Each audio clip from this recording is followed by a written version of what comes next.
lata. Gagawin Kuha sa ka ng lata. lata, ilagay mo sa rep. At tapos yung gagawin mo sa lata. Adi, gaganon-ganon mo sa paa mo pag ano. Ikot-ikot mo. May gout to, hindi naman to spray eh. Kasi yung alam ko, pagka-gout, hindi na ginagalaw, pinapahinga yan eh. Pero pwede naman ako sumayo ang gout. Pag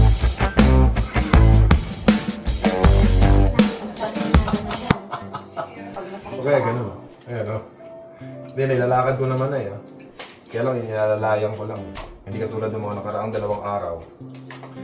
Talagang pagka tinapa ko siya, masakit. Yan, o, tingnan mo, di ba? Gusto mo samahan mo kasi ako tayong gano'n, no? Winter, Spring, Summer, or Fall. Tuloy ang buhay sa Canada. Ngayon, no? Sino tayo? Yan, Sabi nung patay mo babae. yun. Sabi nung Patay mo babae. yun. Copyright ako. Ano? Nag-vlog pala eh. Sabi nung nakausap ko kahapon, ganun daw. Yung lata. Yung alin lata? Gaganyanin yung lata. Ano yun? Pagka-sprain. Hindi, pag masakit pa ka.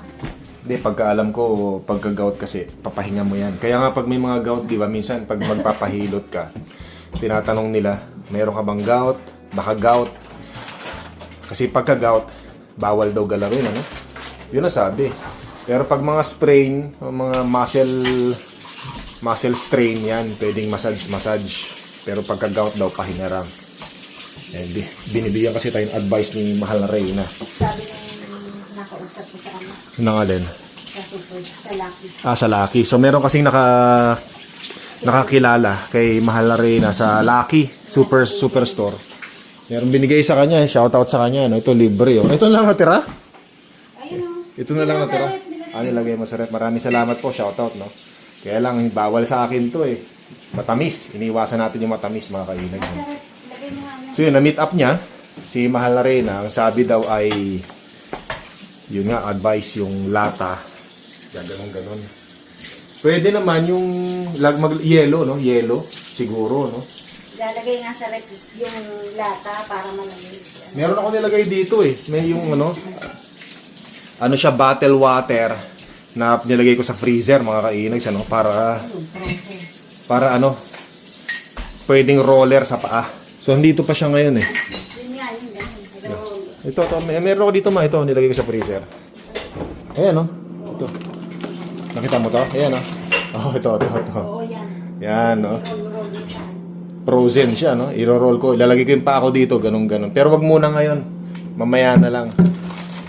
Lagay natin dyan. At pangatlong araw na po na hindi tayo nakakapaglakad ng walang saklay. Yan. Tapos tumawag na rin ako sa company, sa trabaho ko na hindi ako makakapasok ngayon.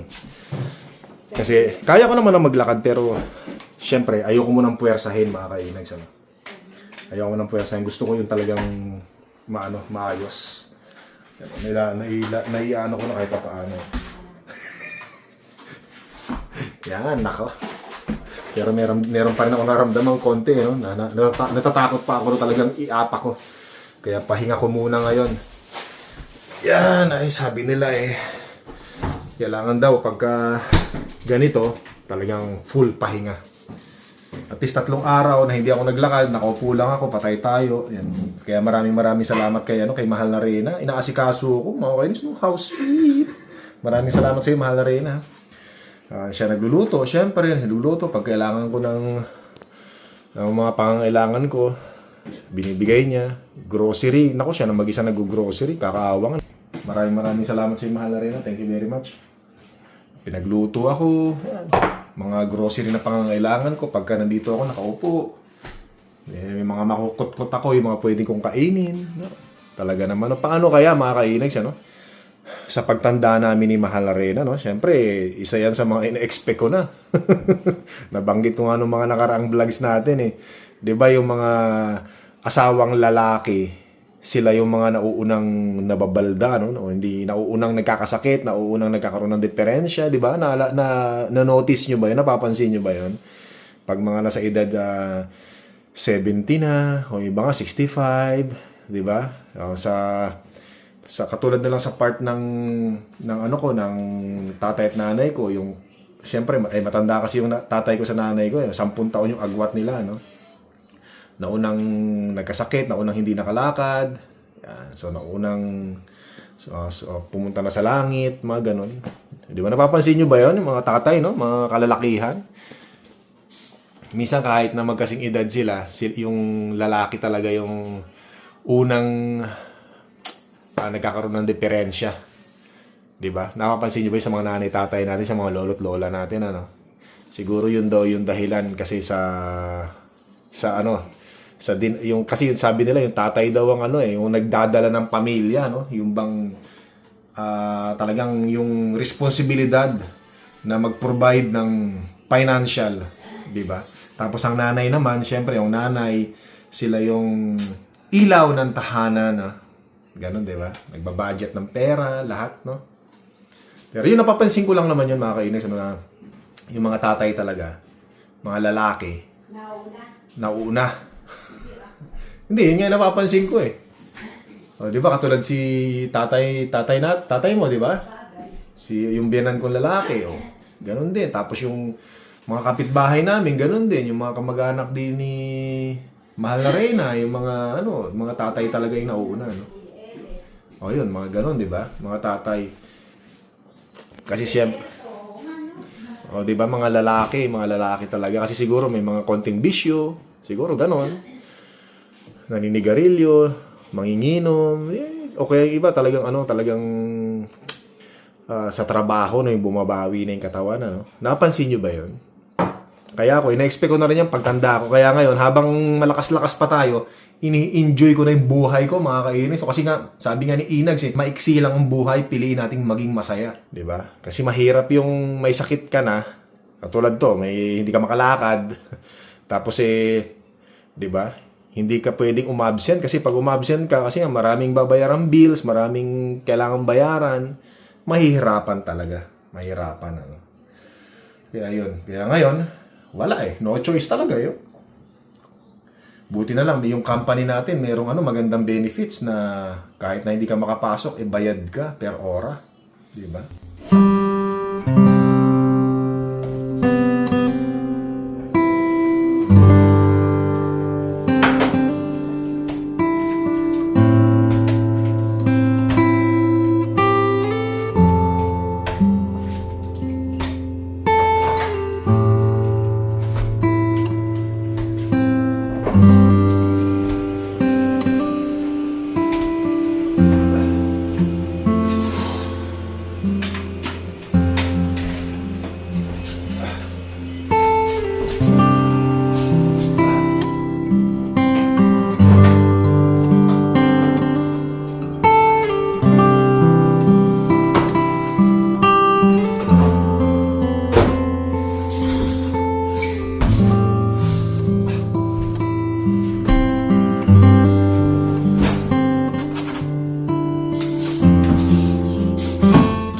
Tayo. Hirap ng may kapansanan, ano? Paano pa kaya kung hindi makatayo, hindi makabangon, ano? Kailangan na talaga ng may mag-aalaga. Pero kahit pa paano, ganyan talaga, lilipas din yan. Mga ilang araw, makakalakad na uli tayo. Ganyan talaga mga Pilipino, na pag may kapansanan, tatawa na lang, no? Tatawanan na lang, no? Kahit nahihirapan, di ba? Yan yung isa sa mga katangian nating maganda, mga Pilipino. Kain tayo habang nanonood ako ng Yan, Moses, mga kainis. Moses. Labas muna tayo, mga kainis. Papainit lang ako rito sa ilang araw na tayo hindi naaarawan. Nung nasa Pilipinas tayo, yung kaliwang paa ko yung laging may diferensya. Yan, dito lang tayo, tambay lang tayo rito. Siguro mga 15 minutes habang nakikinig sa sounds sa ating meta. Nako po, aray ko po. Yan, naligo na tayo, mga kainags, Tapos, ito, ang pakaramdam ko ngayon, parang ako, exhausted, mga kainags, kasi parang hanggang ngayon, sabi ko, bakit parang hindi pa yata gumagaling tong nararamdaman ko sa paa ko. Sabi ko, pang na ngayon, kasi mag-aapat na araw na, Sabi ko hanggang ngayon, dapat ngayon medyo maayos na to, nakapaglakad na ako. Napapansin ko pagkagabi, Parang medyo parang namamaga siya pagkagabi. Yung feeling ng namamaga, inflammation, yun yung feeling ko paggabi. Pero pag sa umaga naman, pagkagising ko, nawawala naman. Pag siguro pag naipahinga ko o na-flat ko ng tulog, yun yung napapansin ko. Pero ngayon, sabi ko, iniisip ko nga ngayon, sabi ko, paano kaya kung hindi pa itong gumaling, paano kung hindi pa ako makalakad na sa mga susunod na araw, no, may pasok na tayo sa trabaho. Sabi ko, baka wala akong choice, mag-file ako ng short-term leave. Yun yung naiisip ko ngayon, kung hindi pa gagaling to. Kasi, ilang araw na lang, papasok na naman tayo sa trabaho. Pang-4 na araw, usually dapat 4 na araw, maayos na to eh. Bukas, pang-5. Hindi ko alam kung ano pa mangyayari. Tingnan ko muna. Kasi ubos na rin yung call ko eh. Vacation leave ko naman, naubos na rin sa Pilipinas. Basa muna tayo ng mga comments. Sabi ni Paul Adrian, as a personal coach po, based lang sa nakikita ko sa mga daily activities sa YouTube channel mo po, mas recommended ko po sa iyo yung calorie deficit diet instead of low carb diet. Ayun, maraming salamat Paul Adrian, i-research ko nga yan. So sabi naman ni Nestorians, yan, have you tried tart cherry juice? It works for me and I've suggested it to all my friends with gout. It works for them as well. Yan, so maraming salamat po, no? Yan, yan sila. Si Kalentong Vlogs, shoutout sir. Sabi niya, Boss Inags, inatake na naman yata tayo ng injury. Get well soon sa inyo. Maraming salamat po, thank you. Sabi naman ni Marilu Garcia, try mo diet, avoid sa fry food, meat and seafoods. Salamat. Sabi naman ni Roadrunners Vlogs, watching here in Swift Currents, Idol, get well soon. Sabi naman ni Long Adventure. Ayan, Ayan si Long Adventure. Kuya, yellow ginger, bawang, durog, organic honey, cover it into dark places after 48 hours. Eat a teaspoon per day. Yan. Mga comment nila para sa aking gout. Maraming salamat. Try mo nga magsayaw ng may saklay, yung signature dance move.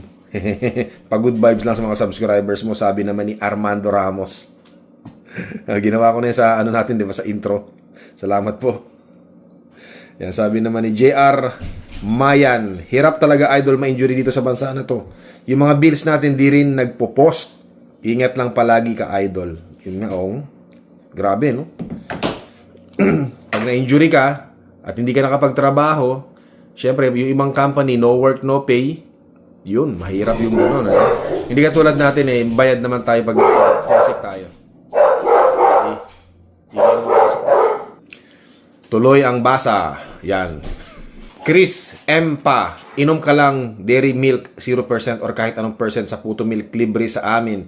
Yan, nagpawala ng gout ko. Kumakapit yung uric acid yan at sumasabay sa pag-ihi at dumi. Yan, maraming salamat, Thank you. Ano yan? Mamaya na, nagbabasa pa si Papa Inags nyo.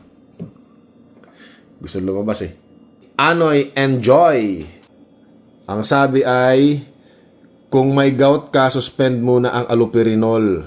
Yan. Ang inumin daw muna natin ay colchicine. Yung colchicine na para sa pamamaga at pananakit ng ating gout. Kasi nga daw, hindi raw mabisa yung allopurinol pagka ininom. Pang lang daw yun pag wala kang gout. Yung maintenance na allopurinol, doon pa lang natin inumin. Pero pag nag-flare up yung gout, wag daw inumin yung allopurinol. Salamat po. Ang inumin daw ay colchicine. Thank you po. Sabi naman ni Sammy Torsino, di mo na maibabalik ang panahon, Boss Inags. Naging masiba ka sa pagkain ng ilang taon, kaya singilan blues na. Nako, totoo yun. Naniniwala ako doon kasi noong araw, napakalakas ko kumain. Napakasiba akong kumain. Kahit ano kinakain ko. Ngayon, ito na, sinisingil na ako ng mga pagkain pinasok ko sa katawan ko. Talaga, nasa huli ng pagsisisi. Sabi naman ni Jeffrey Buena, i-try mo mag-barley powder before. Yan, palagi raw siya inaatake dati ng gout. Ngayon nawala na dahil umiinom daw siya ng barley. Ayan Jeffrey, thank you sir. Edwin Sambales, Nags, kung gusto mong gumaling, mag-diet ka talaga, mag-fasting ka muna. Maraming salamat po. Sabi naman yan, ito ni Miktish Teo. Ayan 300 mg daw ang ginamit niyang maintenance na allopurinol.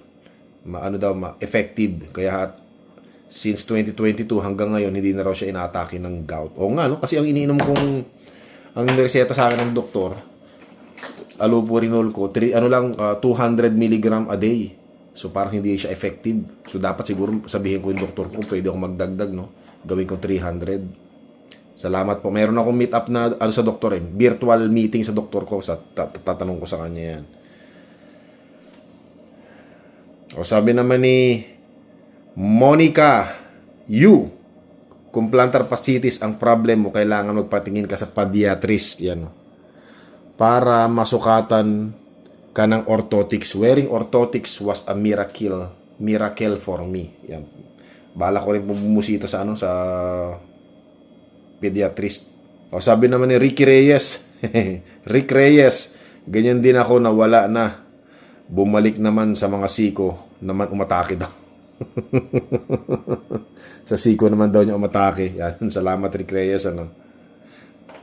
Jerry Garcia, sabi niya, call the Dr. Page and the nurse pain is getting worse. Yan.